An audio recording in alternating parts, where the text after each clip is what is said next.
കോഴിക്കോട് വൻ ലഹരിവേട്ട 20 ഗ്രാം MDMA-യുമായി പശ്ചിമബംഗാൾ സ്വദേശി മുഹമ്മദ് ആയത്തുൽ പിടിയിലായി. ഡാൻസ് എഫും മെഡിക്കൽ കോളേജ് പോലീസും ചേർന്ന് കുറ്റിക്കാട്ടൂരിൽ വെച്ചാണ് ഇയാളെ പിടികൂടിയത്.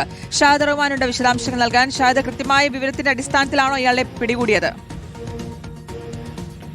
തീർച്ചയായിട്ടും ഡാൻസ് ഓഫിന്റെയും ഒപ്പം തന്നെ മെഡിക്കൽ കോളേജ് പോലീസിന്റെയും നേതൃത്വത്തിലാണ് ഈ പ്രതിയെ പിടികൂടിയിട്ടുള്ളത്. കോഴിക്കോട് കുറ്റിക്കാട്ടൂർ എന്ന് പറയുന്ന സ്ഥലത്താണ് ഇയാൾ ഉണ്ടായിരുന്നത്. അവിടെ നിന്നുമാണ് ഈ പ്രതിയെ പിടികൂടുന്നത്. ഇയാളിൽ നിന്ന് 20 ഗ്രാം MDMA ആണ് പിടികൂടിയിട്ടുള്ളത്. ഇയാൾ സ്ഥിരമായി ഈ ലഹരി വിൽപ്പന നടത്തുന്ന ആളാണ് എന്നുള്ളതാണ് നമുക്ക് സംഭവത്തിൽ നിന്ന് മനസ്സിലാക്കാൻ സാധിച്ചിട്ടുള്ളത്. ഡാൻസ് ഓഫ് സംഘം കഴിഞ്ഞ കുറച്ച് നാളുകളായിട്ട് ഇയാളെ നിരീക്ഷിച്ചു വരികയായിരുന്നു.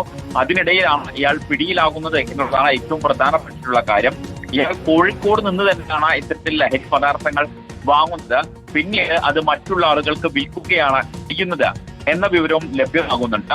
ഈ ഓപ്പറേഷൻ തൂഫാന്റെ ഭാഗമായിട്ട് കോഴിക്കോട് ജില്ലയിൽ വ്യാപകമായിട്ടാണ് ഇത്തരത്തിൽ ഡാൻസ് ഓഫിന്റെയും ഒപ്പം തന്നെ പോലീസിന്റെയും നേതൃത്വത്തിൽ തിരച്ചിൽ നടത്തുന്നത്.